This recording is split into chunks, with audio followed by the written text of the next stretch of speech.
Where will they come to roost?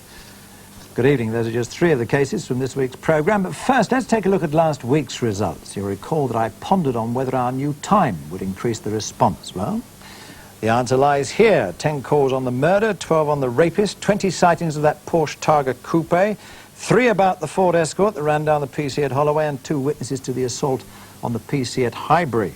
And the jewellery, 53 viewers rang in, making 100 calls all told, the best for a long while.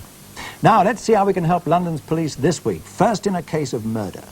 Just after 3 o'clock in the afternoon of Friday the 13th, a young Greek girl, Yiannoulla Yianni, was found dead by her parents here at their home at 140 Belsize Road, West Hampstead. She had been sexually assaulted and strangled. On Thames Television News, we've just been watching a reconstruction of the last walk that the girl took as she left the parents' shop to come home. She left the shop at about 1:30, so would have arrived here at about 1:40. Question is, what happened then? The person who must have the best idea is the man who is piecing together the clues in this investigation. The man in charge, Detective Chief Superintendent Peter Bradbury. Peter, what happened, do you think, when the girl arrived home? Well, we can be sure that she was disturbed whilst preparing the family meal. What, simply by ringing the doorbell? Well, that would be what it was, because the window upstairs was open, you see. So she wouldn't just open the door to a stranger, then? No.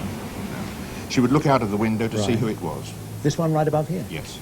Now, to do that, whoever it was must come down the steps, presumably, identify himself, and then she would come down and open the door. That's the way we see it, yes. Have you got any indication of anybody being out here on the steps? Well, witnesses, good, reliable witnesses, have told us so far that shortly before 2 o'clock on that day, they saw her in animated conversation here on the steps with a Greek-looking man. Where was she standing? Roughly where you were? In the doorway. And he? Standing about where you are, just with his foot up. Up here? Yes. What did he look like? In his early to mid-20s, perhaps about 5'6", 5'7". He had jet black hair, and he was of slim build. What was he wearing?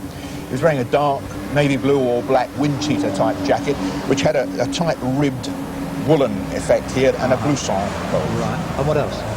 Dark trousers, white shoes, probably trainers. Did anybody see him go into the house with Nobody saw him go in, no. So this is where we might be able to help? Yes, please. Any witnesses out here? And indeed leaving, presumably? Yes, arriving or leaving in perhaps an agitated fashion.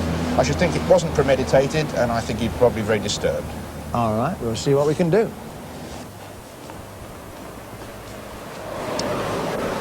A young Greek-looking man with jet black hair, wearing either a dark blue or black blouson-type jacket, dark trousers and white trainer shoes. If you passed along Belsize Road between, say, 1 o'clock and 3 o'clock on the afternoon of Friday the 13th, you recall seeing such a man, maybe getting into a car out here or leaving a car. And one other all-important thing. Does that description sound familiar to you? Could you put a name to it? Did somebody take the day off on Friday the 13th or come back from lunch in an agitated state?